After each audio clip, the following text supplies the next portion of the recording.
show starts.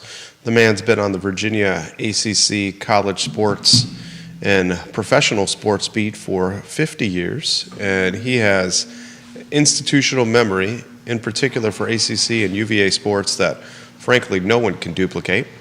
We'll take your questions, we'll take your comments, we'll relay them live on air on today's edition of the Jerry and Jerry Show, which airs anywhere you are getting your podcasting and social media content. A truly dynamic and interactive show. We'll talk Virginia football and the recruiting class. We'll talk basketball. Someone's asking about Hootie and offensive firepower for next year, where it's going to come from. It's a good question. Always a good question with the basketball team, where the firepower is going to come from. Absolutely. We'll talk on the program today, football news notes and some tidbits. Some folks have got NIL questions. This one in particular kind of resonated with me. We're a few years into this thing we call name, image, and likeness, and where does Virginia stand now compared to some of the other schools they're looking to compete against? Good question right there. I'd say they got work to do, but you're the Virginia Sports Hall of Famer, so I'm going to pick your brain on that. Viewers and listeners, give it a like, give it a share anywhere you are watching, and we will get rocking and rolling here in T-minus 15 seconds. Judah Wickower is behind the camera. Appreciate you sending me those headlines, Judah Wickower. My friend, we can start the show when you're ready, Judah.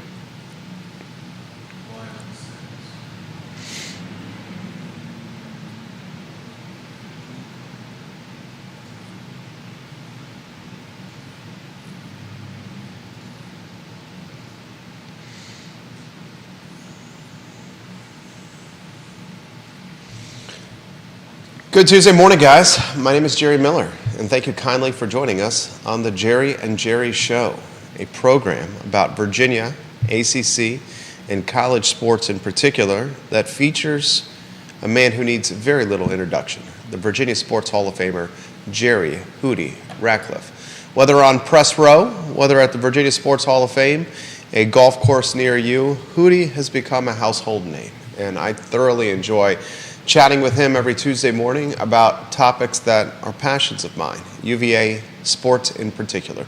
Before we get into the nitty-gritty, before we unleash the Virginia Sports Hall of Famer, why don't we highlight our glue guy? Every team has a glue guy, and our team's glue guy is Judah B. Wickower, a man that keeps the engine running in the right direction. Who are some glue guys? This is a good question for Hootie. Judah, why don't we go to the studio camera in the two-shot? Some of the best glue guys that you can remember from Virginia sports. Good morning, my friend. There have been a lot of great glue guys out there. There have been, and one of them's still around from the mid-'90s, and that's our good friend Jason Wilford, who was the ultimate glue guy back on the Jeff Jones team that went to the Elite Eight in '95 and was a hairbreadth from going to the Final Four. Had they been a little healthier, or had they not run out of gas, I think they would have made it to the Final Four. And who knows what happens when that occurs. And Jason was, everybody referred to him as the glue guy, and I think he certainly lived up to that reputation. What constitutes in your Hall of Fame notebook a glue guy? He's just a guy who he doesn't have to be flashy. He doesn't have to be a superstar, but he has to be solid. He has to be a leader. Can be a quiet leader, lead by example, but he holds the team together when adversity strikes, and knows how to overcome problems. He's a good locker room guy, not just on the court, but overall in the program, and that can apply to any sport pretty much. Glue guys of today's era that you'd highlight, perhaps from the basketball team. From this era? Yeah. Wow. Let me think about it a little bit. Who would you call the glue guy from the 2019 National Championship? Maybe Mabedi?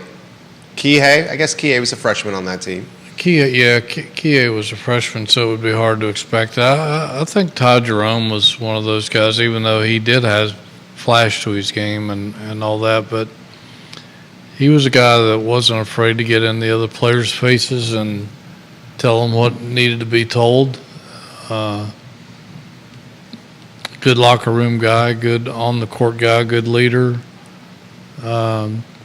Probably natural leader since his dad was a coach and picked up a lot of that from him, I think. But I would say that he might have been the glue guy of that team. I had to think about it a little bit more, but certainly he was a key member of that basketball team. One of our favorite viewers and listeners, Renee Pettiford, says Hootie is right. Ty Jerome was the glue guy on that 2018. She would know. She follows Virginia basketball like a hawk. She follows it extremely closely. If you're looking at today's roster, it's a completely reimagined roster. Yeah, it really is. Who's the glue guy on this basketball team? And we will ask the question, where's the firepower going to come from? We'll talk football. We'll talk the storylines to follow in the summertime. And yes, we'll even talk name, image, and likeness. Who's the glue guy in the roster for basketball today? I would probably say Isaac McNeely. He's solid in every aspect of what you would expect from a player in today's game. Not only is he a good performer, but I think he's a leader. I think he can tell people things that not everybody can say to another player. I think he can do it, and either forcefully or gently, depending on how it needs to be expressed. And I think he's just a guy who fights, never gives up, and sets good examples and good on and off the court. Just a solid kid overall. Questions are coming in. Do you think this basketball team will be preseason ranked in the AP poll? And the follow-up to that is this a contender for a 2024-2025 ACC title? Well, it's hard to put those kind of expectations on a team that is completely brand new. Completely brand new. Good. That's a good expression. I don't know if they will be ranked in the top 25 preseason. They probably should be. Last year, I'm not sure that they should have been when they were. That team hadn't really proved anything and really never lived up to all of its expectations because the offense was so inefficient. But I think this team certainly is worthy of a top 25 recognition, and even though this team hasn't proven anything either, they do have guys that have played important roles on other Power 5 or Power 4 now conferences, and proven that they can compete at this level of basketball. This basketball team, do you say better in the preseason or the summertime than last year's basketball team? Now, you do have the benefit of hindsight with how this last year's basketball team ended up performing. But on paper, at this point of the year, would you say this team is better? I would. And, we did have high expectations for last year. And very high. The offense just never really came together. Maybe a couple of times, but it wasn't consistent and it wasn't efficient. And some of the guys, frankly, just didn't have good years, and they came up way short of expectations, not only ours, but probably their own. And you can't have a couple of guys to fall short like that and compete for the way that Virginia's standards are. Kevin Yancey's watching in Waynesboro. He says, "Good morning, J Cubed." I like that. Judah Wickhauer's in the mix right there with J Cubed. Kevin Yancey, I may cherry pick that from you, my friend, for future programs. I want to talk about summertime stories to follow. Storylines in the summer, slower time of year. It allows professionals like you to catch your breath. This guy grinds once the start of training camp opens for football all the way through now. I mean, let's cut to the chase. It's into June with this baseball team. Right. Going to Omaha 3 of the last 4 years, the winningest program since O'Connor's taken over here in Charlottesville. Summertime storylines to follow, Hootie. Well, you know, all the new basketball players are here now, working out. They've already started practicing, and they are allowed to do some practices together. I'm not sure what the modern NCAA rule is on that, but they are allowed to work out with the coaches to some degree. So Tony Bennett's already getting a close-up look at how these guys can work together and get an idea of what their skill set is, even though I'm sure he had a pretty good picture of that in his mind to begin with. And the recruiting trails are heating up in all the sports. Football just got 3 commitments within a 2-day span. And basketball, Tony and his staff are out looking at 25 and 26 players. Including Derek Dixon, which I read on JerryRatcliffe.com. Exactly. They were all over him this past weekend.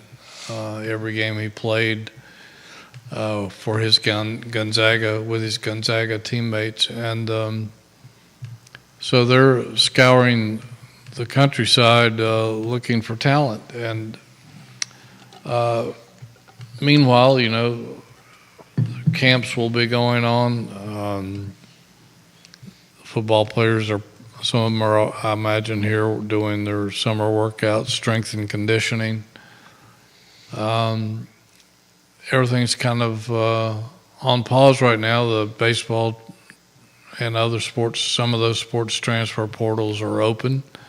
And of course, the Paris Olympics coming up with lots of Wahoos represented there, particularly in swimming. What an incredible week for UVA swimming. They've got 5 women, I think, which I think is a quarter of the Olympic team. It's amazing. And the kid from Crozet, Yeah. amazing as well. And the women's National Olympic swim coach, Todd DeSorbo's UVA coach. Emma Navarro and Danielle Collins from UVA Tennis were on the U.S. Women's Olympic tennis team. So lots of Wahoos going to be strolling around in Paris. Virginia senior Gretchen Walsh will be there. She'll be joined at the Paris Games by her sister, Alex. That's amazing. I mean, think about this. The parents of the Walsh girls, they have 2 kids in the Olympics representing America. That's mind-boggling. It's absolutely mind-boggling. UVA teammate Emma Weber will also be there, and former Cavaliers Kate Douglas and Paige Madden in the Paris Olympics. That's July 27th to August 4th. So we're, call it a month away from watching Wahoos on the national stage shooting. International stage. Yeah, international. Thank you. Yeah, I mean, and I expect them to do great things. I think they're going to bring some gold medals home for sure. I mean, Alex Walsh, Douglas, and Madden all won medals in the 2020 Tokyo Games. Mm-hmm. Yeah, I mean, it's just, who would have ever thought that Virginia's women's swimming program 10 years ago would be at these heights? I mean, they're a dynasty, and it just carries on past the NCAAs. Now they could make world history, really. I mean, Gretchen already broke the world record last week. Who knows, she could do it again or break another world record. All kinds of national and UVA and other records were set by her and some of the other swimmers during the Olympic trials. So it should be fun to watch. Gretchen Walsh set a world record in the 100 butterfly, and I'll tell you what, you got Douglas, the swimmer, who is what you win 3 different events in the Olympic trials, the team trials. This Paris Olympics will be orange and blue, well represented. You talk about tennis Tennis, a sport near and dear to my heart. 2 Virginia athletes in the Olympics with tennis as well, Hootie. You've highlighted that, touched on that. Maybe we touch on that a bit more. Yeah, I mean, it's both of those players are enjoying great careers right now. I mean, Danielle Collins is coming toward the close of hers, I think. Emma Navarro is just really getting started. They come from diverse backgrounds. I mean, Danielle Collins is not your typical country club girl with going to national clubs to groom her game through her early years. She grew up in a very modest background and worked hard for every ounce of success she's had, and man, she's had a great year. I mean, she's won some tournaments. She's been in the finals of some others. Just been really hard to beat, and she's fun to watch because they call her was it the Danimal or something like that? Her name still resonates at the Boar's-Head around the tennis courts. I can imagine. They talk, every time I hear Danielle Collins' name come up, and you're talking a 30-year-old tennis player. She started her career at Florida, finished her career at the University of Virginia. She's got nearly $9 million in prize money on the Pro Tour, the WTA. When they talk about her, when I hear them talking about her, they talk about how tenacious. That's her brand. Tenacious. That's her brand. A bulldog will run through you. Training partners, sparring partners, teammates. She knows one speed, and that's aggressive. Yeah. I mean, she grew up hungry, and it's never stopped. I'd love to get her on a podcast sometime in the future, but and I've tried. It's hard to reach her. It really is. And then Emma Navarro, I mean, she grew up with a very wealthy family in South Carolina, Charleston, I believe. And I think she might have a younger sister who plays, I believe. But anyway, she's only been a pro a couple of years and has had some mild success already. And the fact that she made the Olympic team is very impressive. Her father, Ben Navarro, a billionaire, owns a bank, massively involved in tennis. Mr. Navarro is. He's a hotelier. He is a tennis champion. He's a tennis aficionado. Navarro, Emma, is, as Hootie said, starting her career at 23 years old. This is someone I've seen play not only at the University of Virginia, but at the Boar's-Head Women's Tournament. She is, nearly $2 million in prize money. And both Navarro and Collins will represent the University of Virginia in the Paris Olympics. So impressive. Truly is. I mean, Virginia's had a lot of Olympians over the years in swimming, some in track and field. I don't know that they've ever had any tennis players before, but it's nice to see that expanding. But yeah, it's been cool watching some of these people. I think rowing, they've had some gold medalists, I believe, in rowing. And I'll always remember Paul Ehring, the 800-meter guy from Kenya, who I got to know pretty well when he was here, and he was amazing to watch. Who was besides Ralph? We know Ralph, larger than life. The most larger than life athlete you've covered at the University of Virginia? Huh. I mean, Ralph Sampson in Charlottesville was like the Beatles, the Backstreet Boys, Justin Timberlake. No question. Sean and Herman Moore were quite fascinating to watch and cover because they led the nation in as a passing duo that year. 89 and 90, they were nearly unstoppable. Terry Kirby, Thomas Jones, Chris Slade to some degree on the defensive side of the football. Can you throw Chris Long in that mix? Chris Long, Jim Dombrowski, even though he was an offensive lineman, he's in the College Football Hall of Fame. Quite a few guys. Aaron Brooks, Don Mikowski were pretty dominant for their time. Both went on to become great NFL players. Mikowski, what, with the Packers and the Colts? Yeah, he's in the Packers Hall of Fame. Brooks started with the Saints.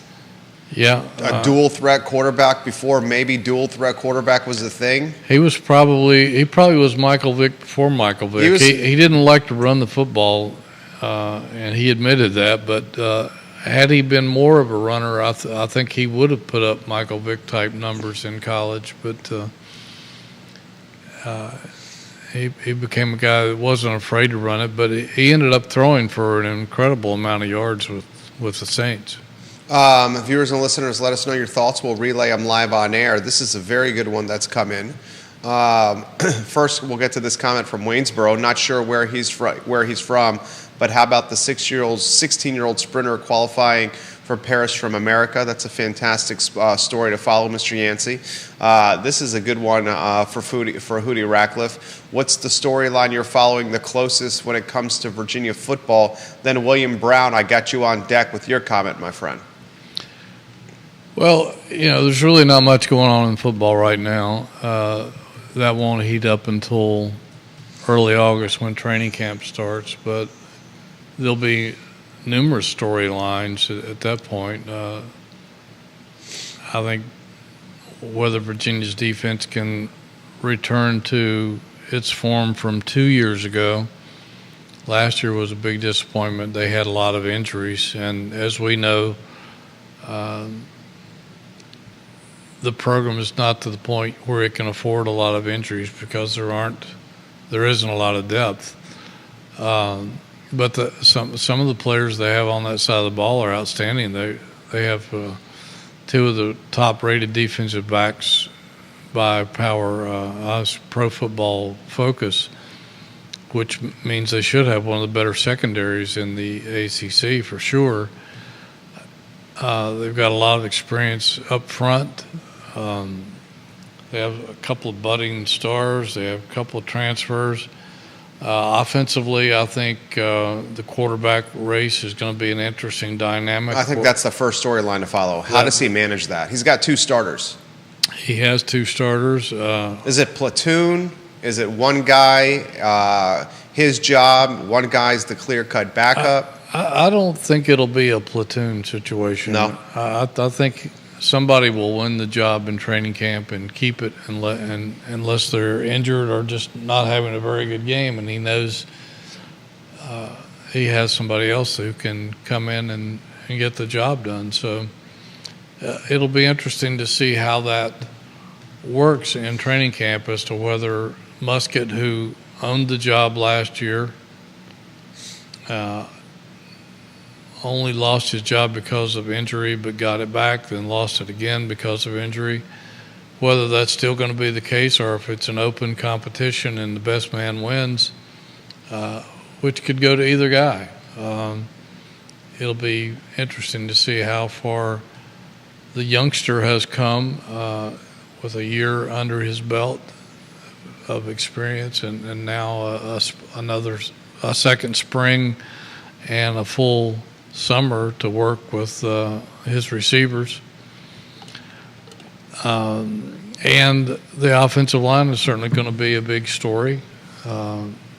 They returned pretty much everybody, but they still have to prove that they can. It's a big but. They can protect those two quarterbacks and punch holes in the defense, and I think that's going to make or break this team this season, whether the offensive line can get the job done. 100%. 100%. I think he hit it perfectly. Storyline the fans care about because it's the position is who's your quarterback. This quarterback spot is going to drive the team in a lot of ways. You got a guy that's experienced, that's a game manager, that likes to be the self-proclaimed point guard of the offense. And then you got a rising second year, Calandria, that's got a Brett Favre mentality, a gunslinger that does things out of the pocket. He's special, he's magical, but with that comes mistakes, comes risk. A lot of high risk, high reward, but mistakes are part of that. I think with this football team, maybe you see Calandria in the 2 slot because you know what you have with his counterpart. Maybe you're looking for low risk as you manage this game. You run the football. Elliott wants to cement the run, establish the run. He's a run-first type of coach. If the offensive line can create holes, maybe you see this team have a smash-mouth running identity. But if the losses start mounting up, I would not be surprised if Elliott starts working in that position and putting Calandria in the mix to see what kind of upside he can bring. Well, we know that he can move the football, and we know that he can put points on the board, and that's what modern college football is all about. It's very challenging to win a game today without scoring 30 points. And sometimes that's not enough, as we've seen time and time again. But certainly Calandria has those capabilities. He threw for an amazing amount of yardage last year as a rookie. Didn't really know what he was doing, but learned by the seat of his pants. And Muskett is old reliable. I mean, Muskett's what, is he 23 now? I mean, he's a grad student. Yeah, he doesn't make mistakes. He doesn't beat himself. He's tough. He's gritty. He's what you want in a quarterback. He's a leader. His teammates respect him. Not that they don't Calandria, they do him too. But both those guys have proven that they can win. They just need to refine their games a little bit and get more help. Why'd you shoot down the platoon? Quarterback by committee. I just don't think that works real well. I think it's a position where you need a guy in there and who can get into a rhythm and feel the game. The old saying is if you have more than one starter, you don't have a starter, something like to that effect. I think there's some truth to that. It has rarely worked out well. I just think that it's more cohesive for the entire offense if you've got the same guy in there for most of the game. This certainly doesn't mean you can't switch if one guy's having an off day or something, but I think it's a better method toward winning football. If you look at most of the teams that are successful, they've got one guy in there, and again, he doesn't come out unless he's injured or just having a really bad day. What's your gut tell you the starter will be in week 1? Wow. I think it depends on how they treat training camp, if it's an open competition or if it's just back to the norm where Muskett was the starter last year with the exception of when he was injured, and if that carries over to the fall or not. I don't know. We haven't posed that question, I don't think, with Tony Elliott. Probably should have in the spring, but we didn't. And I don't know. I think if it's an open competition, it's going to come down to the wire. Both these guys are gritty, and they're going to fight. They both have their own strengths, which are somewhat different. So if it comes down to an open competition, I don't think we may not find out until the last week of training camp. How would you characterize this team going into camp as far as it sees itself and as far as media sees the team? Oh, I think the overall media probably sees this team as not the way that the team sees itself. I think this team has a lot of confidence in itself and believes that it can win. The media wants to see it prove that it can win before it will believe that they can compete. Not really compete, but that they've got to learn how to win. We keep saying that, and it's something I learned covering George Welsh years ago. 'Cause the first couple of years, he was talking about how this program doesn't know how to win, and they had to learn how. And that's when you eliminate the silly mistakes that beat yourself, and that's what kept this team out of a bowl game last year, and kept them under expectations, was making needless mistakes that made the coaches want to pull their hair out, because some of them were forced errors, and some of them were just needless. A lot of penalties, a lot of turnovers. Didn't get a lot of turnovers, and had trouble scoring in the red zone, if I recall. Didn't really establish a running game that it could rely on. Too many interceptions. Things like that. They just kept shooting themselves in the foot, and they probably should have won at least 2 or 3 more games Easily. than what they did. Easily. At least they lost 6 games by a combined 17 points. Yeah. This team, a lot of folks, I mean, Yeah. we realize, a lot of folks realize this, but this team very well could have been a bowl team. This very well could have been a team that finished with a 500 record. Yeah.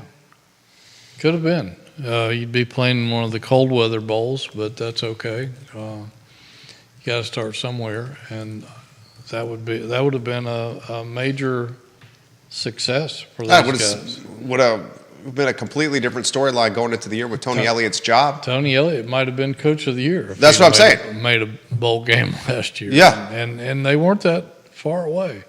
They showed that they could compete with some of the better teams in the league. They had Louisville beat on the road. They beat Carolina on the road, which was undefeated and ranked number 10 in the nation.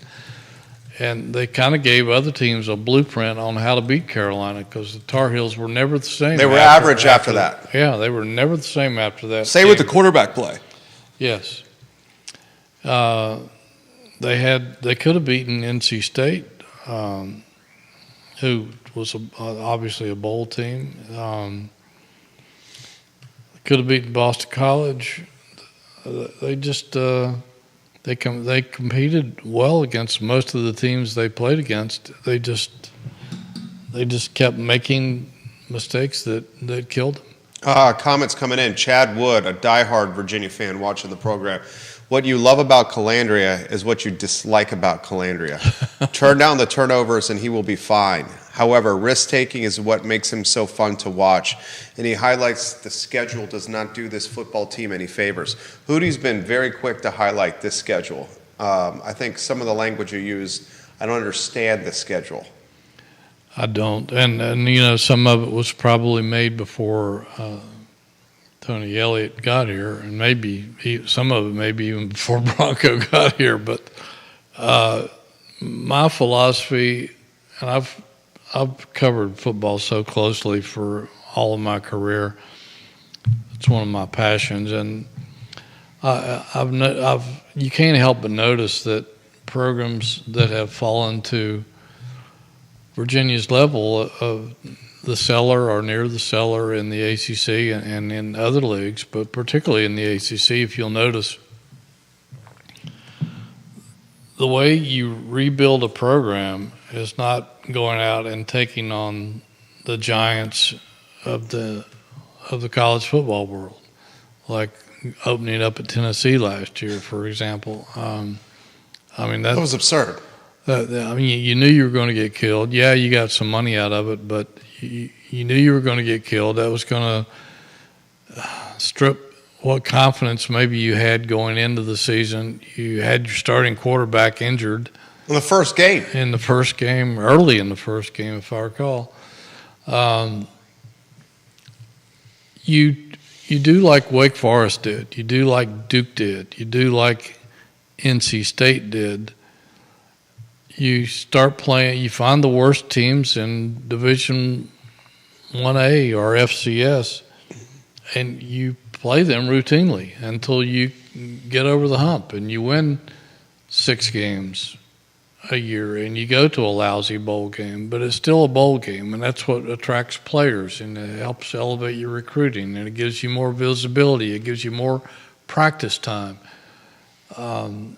It gives your team confidence.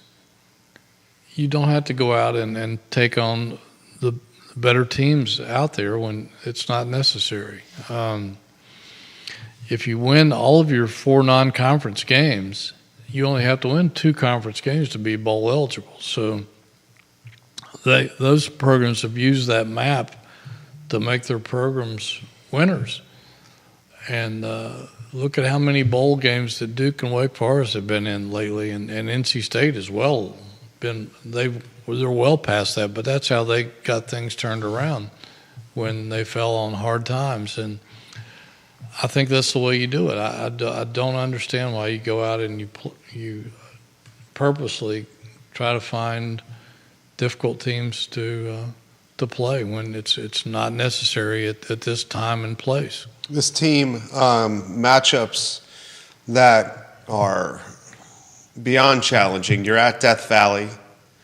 You have to play your conference. Got to play games, Clemson, but Notre Dame and South Bend. Folks, get ready for SMU to be in this conference. SMU is going to come out and make a statement, and SMU has all the money in the world, to build a big-time football program. They got Louisville, that's a conference matchup. Richmond to start the season, and as Hootie has highlighted on this talk show, these first 4, call them 5 games: Richmond at Scott Stadium, Wake Forest in Winston-Salem, Maryland and Charlottesville, Coastal Carolina in South Carolina at Conway, Boston College. You may have to go 4-1, at least 3-2 in the first 5. If you're going to sniff a bowl game, perhaps save the head coach's job. I don't think his job is in jeopardy unless they lay an egg. But I mean, you're going to have to win early, and if you do, and you eliminate those mistakes, and you learn how to win, and you do win 3 or 4 games, you might be able to pull off a couple of upsets later in the season down the road and beat teams that people don't think you're going to beat. But you got to get off to a decent start. I don't know why they renewed the rivalry with Maryland at this point. Maybe down the road it would be a wiser thing, but I think you should replace them with an easy win. Coastal Carolina is certainly no gimme. Nope. Particularly on the road. Right. I would be playing 4 gimmies if I could as non-conference teams. Notre Dame, obviously, that's part of the contract with the ACC, so you don't have any choice. But if I didn't have to play anybody good right now, I wouldn't. I would play the worst teams I could find out there and get some wins and build some confidence. Comments coming in. This one from YouTube. Wahoo89 is the handle. Will Jack Greasy get more playing time this year? It seems like every time he touches the ball, he gets positive yardage. Well, it's certainly possible. It's not like they have a lot of established running backs back there. Kobe Pace is clearly the favorite to start. He started at Clemson. He didn't have the season people expected last year, and part of that probably fell on the offensive line because, again, there's nowhere to run at times. But other than Kobe, there's not a lot of other guys with experience. So I would think playing time was wide open for a second guy. And if he gets the job done in training camp, I would expect him to get a chance. 100%. I expect him to get a chance as well. You want to talk about the recruiting class? We could do that, yeah. Those comments are coming in on the recruiting class. Yeah, they've... and Trey Barham watching on LinkedIn. We appreciate you watching the show, Trey. They have 15 commitments as we speak, unless they've gotten somebody today that we're not aware of at this point. But three commitments in the past couple of days. On Sunday, they got Davin Chandler, a 6'2 safety from Berlin, Maryland. Committed after his visit. He's another 3-star. Just about all their guys are 3-stars, which is fine. He's the number 54 safety in the class nationally, and the number 19 overall prospect out of the state of Maryland. Decent set of schools were after him. West Virginia, Boston College, Air Force, South Florida, Army, East Carolina. He played both ways in high school, defensive back and wide receiver, plus he was a punt returner. The other kid that was, I think, the fifth in-state commitment, which is something to celebrate. It's important, yeah. The second, I think, from Matoka, which is good. Get some guys out of that Richmond area where there's been some really good football players developed in recent years. Montino Williams, 6'3", big corner, 6'3", 207 pounds. It's nice to have big corners. From Chesterfield's Matoka, also a 3-star. His list of schools were fairly impressive as well. He picked Virginia over Pitt, Minnesota, JMU, Coastal Carolina, Old Dominion, East Carolina. As a junior, he had 4 interceptions, 5 passes broken up, 36 solo tackles, rushed for nearly 1,000 yards and 10 touchdowns, and had 22 receptions for 375 yards. So both these guys are very athletic and can play. Yesterday, we're still trying to learn more about this commitment. He's somewhat of an enigma in that he's a 3-star, but he chose Virginia over Georgia, which is right in his backyard. Right. He's from, I'm not sure how you pronounce this. Maybe one of the readers can correct me, or you may know yourself. I don't know if it's Dacula, Georgia, or Dacula, Georgia, or some other pronunciation. You got me, Hootie. I don't know. And I'm not sure how to pronounce his first name. It's Sichan, so I don't know if it's Sikhan or Sishan, or I'm not really sure. His last name is John, so Sikhan John, perhaps. 6'2", almost 6'3", 300-pound defensive lineman. The number 107 defensive lineman in the nation. 98 by 247. 104th prospect in the recruiting-rich state of Georgia.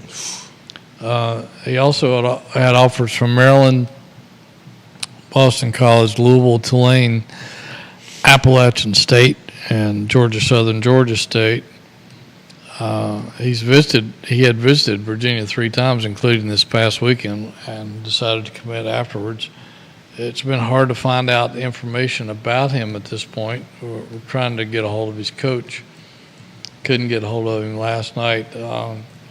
But we're told he has good hands for getting off blocks.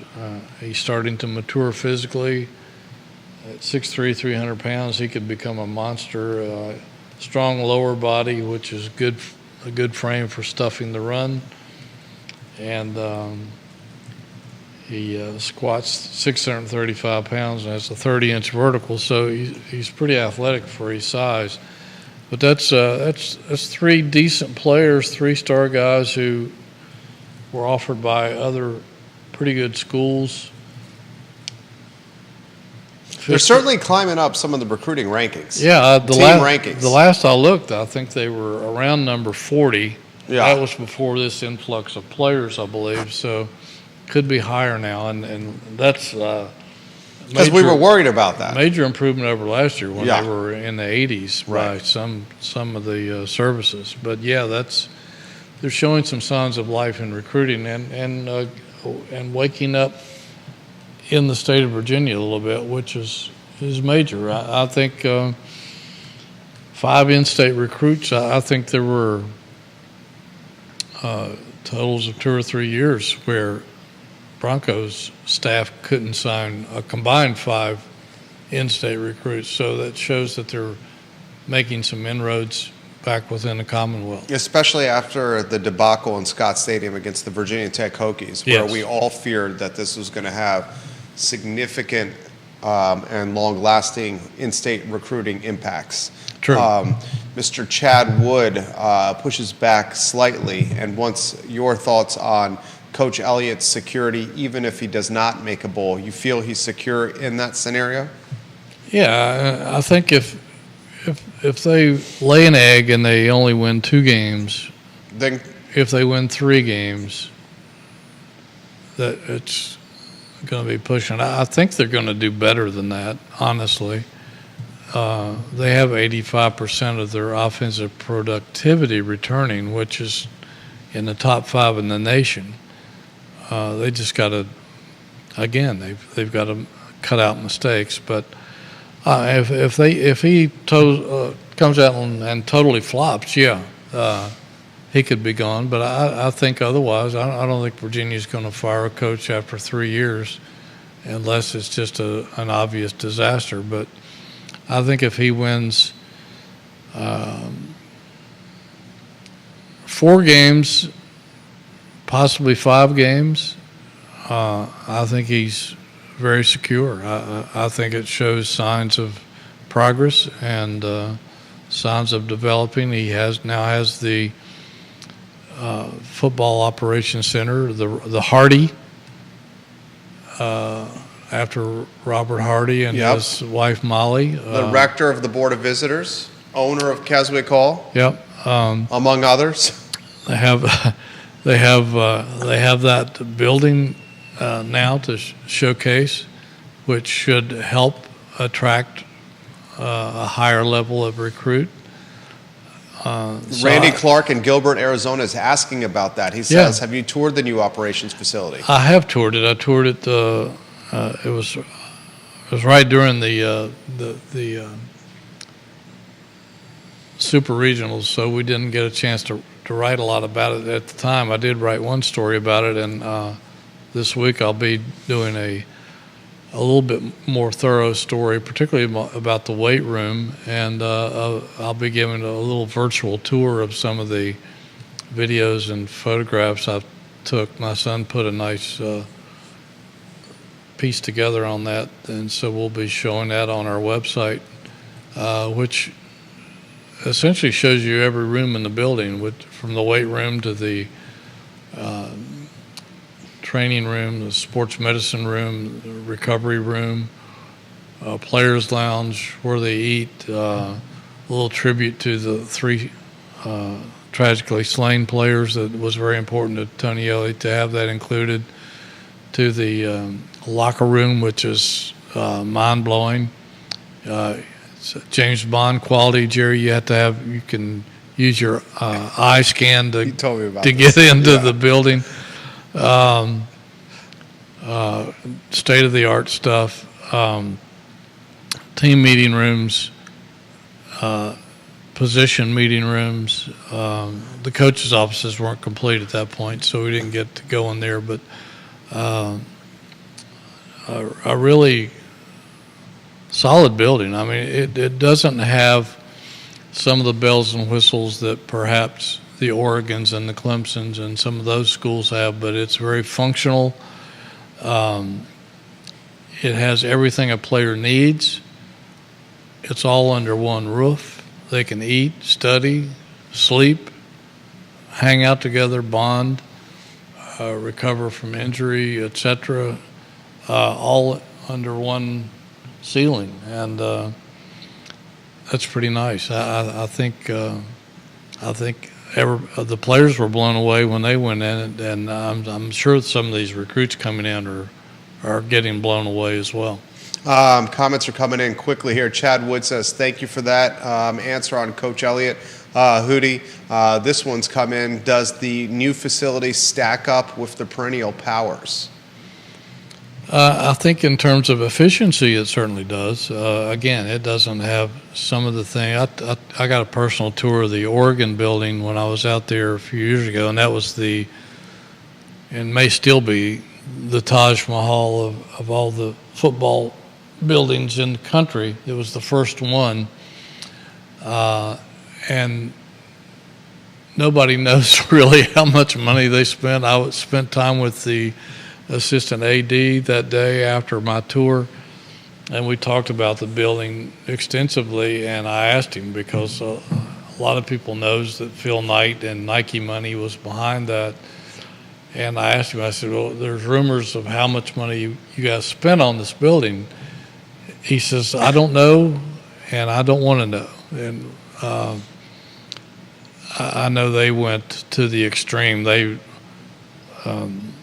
ordered furniture and floors and wood from exotic places around the planet to enhance that building. They left no stone unturned. It's fabulous. It blew my mind when I walked in it.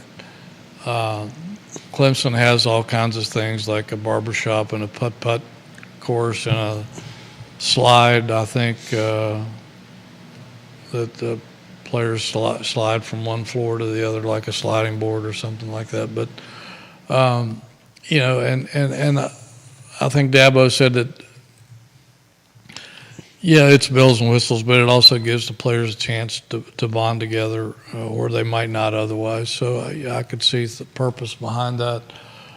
Some of these other buildings are cost a lot more, obviously, but I think Virginia got a lot of bang for its buck, and while it might not be the Taj Mahal of college football, it certainly is a very, very, very efficient building. It's beautifully designed. It's when you walk into it, you can't help but be impressed with because they've got everything that a player needs. The weight room is. We talked to the coach there, and he's been at all the weight rooms that count in the country, I think, and he said this can go up against any weight room in the country. It's certainly better than some NFL operations centers. That's amazing. Because I've been in a couple of those, and this is better. So yeah, I think it may not be up on the top 10 in terms of money spent and lavishness, but in terms of efficiency, it certainly is in the top 10. Comments coming in quickly here. Viewers and listeners, we appreciate your comments. Bill Dunn, the old strength coach at UVA, is being highlighted on the feed. I knew Bill Dunn well. As a guy that kept the players always strong and constantly in shape. Bill Dunn and John Gamble. I still hear from John Gamble from time to time. Unfortunately, Bill Dunn passed years ago, but fascinating stories about both of those guys. And back when I used to travel with the team back in the day, a lot of times I would be sitting between those two on an airplane, and when they served the meals,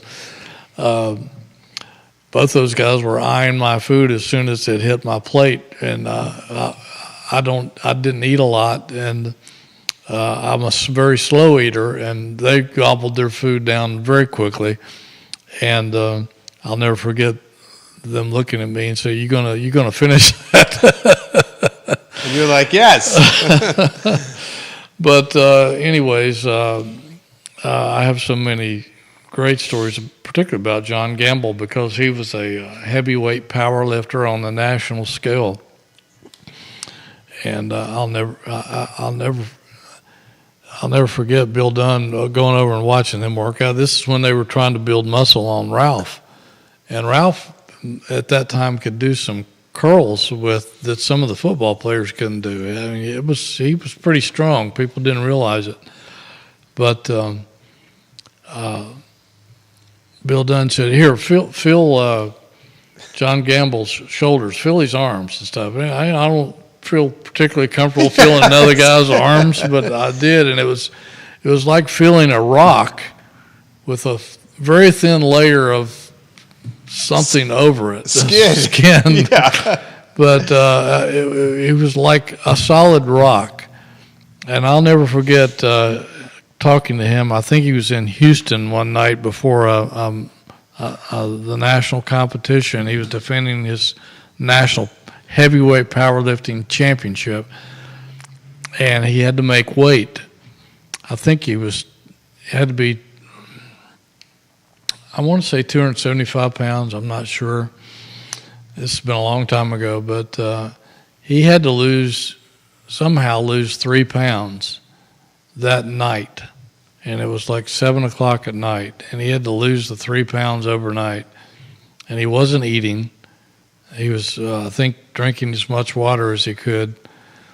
And I said, John, how in the world are you going to do this? He had like 0% body fat. How are you going to lose 3 pounds? I know. He had his room turned up to like 110 degrees. He had the shower on hot, letting the steam envelop the entire room. And apparently he sat in that all night long and made his weight. And he ended up winning the championship. I had a little ditty in Sports Illustrated about him doing that, but that I wrote. But fascinating guys. But getting back to the point, football players spend more time with the strength coaches than they do their own position coaches, right, and certainly more than the head coach. So they develop really strong relationships with strength coaches, and it's very important that they get along. And players loved Bill Dunn and John Gamble. And even when John went on to the Miami Dolphins, I went to see him a few times. The Dolphins players loved him as well. So it's a very, very important dynamic of any football program. That's why I love this show right there, what you just did. The institutional memory of Hootie Ratcliffe cannot be duplicated. And to show you his strength, down at Duke one year, and George Welsh did not have much affection for the Duke program because of Steve Spurrier, but even after Spurrier was gone, and you had to walk from Wallace Wade Stadium. The visiting team had to walk more than 100 yards through a practice field to get to their dressing room before the game, at halftime, and after the games. And this particular year, Virginia had beaten Duke handily and got out. The media got out. We got out of the press box and got down to the locker rooms, and the locker room doors were locked and chained, and they couldn't get in, and they couldn't get anybody from Duke to come and open the doors. And so John Gamble, with his incredible strength, kept pulling on the door until he opened it. No way. Yes, way. I wouldn't have believed it if I hadn't seen it. He ripped that door open with his bare hands, and that just shows you the power of how strong that guy was. It was unbelievable. Unbelievable. Yeah. Unbelievable. Hootie Ratcliffe. Throw this to you here. Hour flies by with this man. Basketball and the firepower. A question came in before the show for you. Different topic, all football. Yeah. We'll get to the viewers and listeners. Where's the firepower, the scoring going to come from? Well, we'll see. I think McNeely is probably going to be somebody they rely heavily on, even more so this year than in the past. I think it'll be fun to watch to see what changes he's made in his game. Last year he tried to add a little bit of to his repertoire, and the fact that he would do the pump fakes, and any three-point shooter worth his salt is going to add a good pump fake to where he can draw guys up and either get fouled or get them up in the air and drive past them and get a closer shot. And he worked on that some last year, and it was effective at times. It was effective, yeah. I expect it to be better this year. Me too. I think his three-point shooting is only going to get better. At some points last year, he led the nation. I think he'll have the luxury of having a little bit of pressure taken off of him this year, because I don't think there's going to be any guys on the floor that other teams are going to leave unguarded. Which we saw last year. There were times on offense they were playing 3v5. Exactly. I don't think that's going to be the case this year. I think guys like Christian Bliss will make them pay. I think T.J. Powers primed to break out. T.J. Powers will be effective the inside. Duke transfer. I think Buchanan will be a more effective inside scorer. I think Buchanan, speaking of the weight room. The kid from San Diego State, whose name escapes me at the moment, I think he's going to add some firepower on that front line. I think Worley and Day Ames are going to be they're not going to be people that light up the scoreboard, although I think they're going to have games where they will. I'm very excited about Day Ames. Elijah Sanders, the San Diego Elijah State. Sanders, I think he's going to be I think he's going to be better than people expect. Me too. And I'm really interested to see what this Sharma kid is all about. Canadian National Player of the Year, sharpshooter, had great numbers. It'll be fun to see what he can do. 6'5". Ishan 6'5". Sharma from Canada. Yeah. They got a lot of talent on this roster. Yeah. I'm very excited about Day Ames. I am too, and I think Christian Bliss is going to be fun to watch. And I think Tane Murray is going to be a lot more dangerous this year. He showed signs down the stretch last year that he can be a guy that from time to time can score 8 to 14 points and at key moments. And with the other guys that he's going to be surrounded by, I think this team, they're probably not going to have a lot of guys that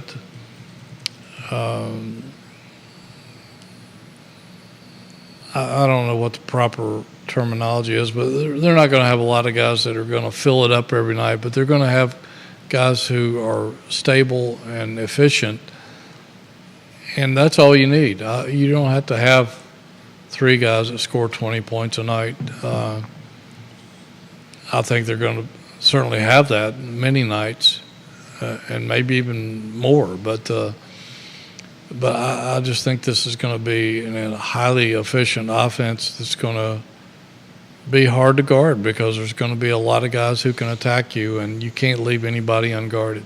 Any NIL commentary you want to get out there to close? Has it improved? I mean, I'm seeing it left and right on the feed, prior to the show, during the show. Folks wondering, do we have a chance to compete in a critical off-gridiron, off-hardwood component? Yeah, and I think they are competing. I think the priority is keeping what you've got, and I think they've done a really good job of retaining players in football and basketball. And I mean, it's if you're not gonna compete against some schools like Texas, who, if you saw the tweet recently where they bought a fleet of Lamborghinis and set them outside the Texas Stadium or whatever. I thought initially when I saw that tweet it was for flash, but it was for the players. Yeah, it's for their use. Yeah, they got Lamborghinis for the players. Yes. It's unbelievable. You're not going to see that over at the McHugh Center or the Hardy Center or JPJ. You're not going to see that. So if you're thinking that, forget about it. If a guy's coming here solely for a paycheck, this isn't the school for that. Forget about it. Yeah. Tony Bennett's not interested. Tony Elliott's not interested. The university's not interested. They're not going to get into bidding wars for players. So you forget about that mentality. They certainly are going to have attractive packages that will enhance guys. I don't know what the deal is. Somebody told me that they don't have that for incoming freshmen. I don't know that that's true. I'm trying to find out. But I think the main thing is that they're doing a good job of retaining the talent that they have accumulated with NIL packages, and I think they can compete.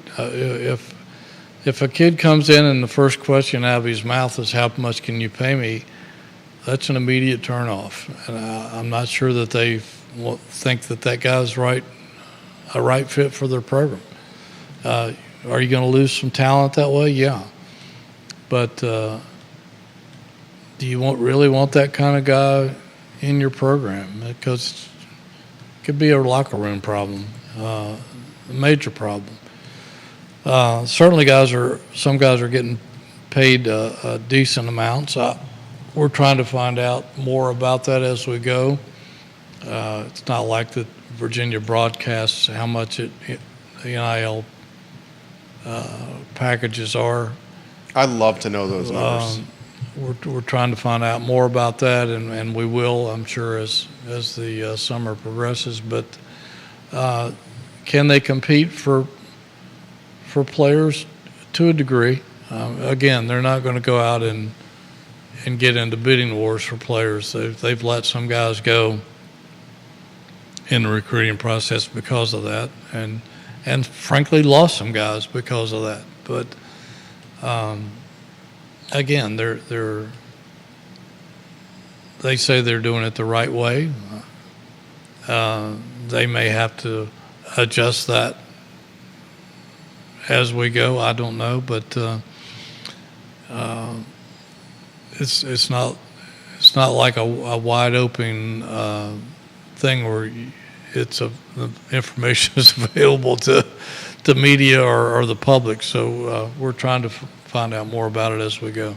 Jerry Ratcliffe, guys, Virginia Sports Hall of Famer, jerryratcliffe.com, the website. I am on his website every single day. I cannot wait for August and for training camp. I'm ready for football. My favorite sport is generally whatever's in season that time. Football is near and dear to my heart. Grew up going to Scott Stadium with my father and my family. My friend, it's a joy to sit across from you. I love the stories. I love the history. I love the current events. I love the recruiting. I love the notebook, Hootie's Golden Nuggets. I love scatter shooting. The scatter shooting column is my favorite. Been reading the Jerry Ratcliffe scatter shooting column now for, this is crazy, you ready for this? For 22 years. That does blow my mind. Been reading scatter shooting since I walked in as a student at the University of Virginia to this man's newsroom at the Daily Progress. First person I met was Molly Akil, the secretary. Molly was terrific. She's a phenomenal human being. Love seeing her. Hope she's doing well wherever she is. She's married to a fantastic gentleman named Wayne Crawford. They bought an RV, and they routinely RV and enjoy life. Oh, that's awesome. I'm glad to hear that. She's doing great. Second person I met was this man, Hootie Ratcliffe, and the rest is history. Great show. I love our interaction, and not just our interaction, but the interaction with our viewers have great questions. Viewers. They're a very intelligent audience. Yeah, very intelligent audience. Mr. MVP, Mr. Consistency. He is the glue man. Judah Wickhauer behind the camera. We love Judah Wickhauer. Props to you, Judah. The Jerry and Jerry Show, wherever you get your social media and podcasting content. And we very much encourage you to visit jerryratcliffe.com. Just a fantastic source of information. The I Love Seville show is up in 1 hour and 5 minutes. Our guest, Bo Carrington, a Duke lacrosse player that is now a developer and business person in the Charlottesville area. So long, everybody, and thank you for joining us. That was awesome.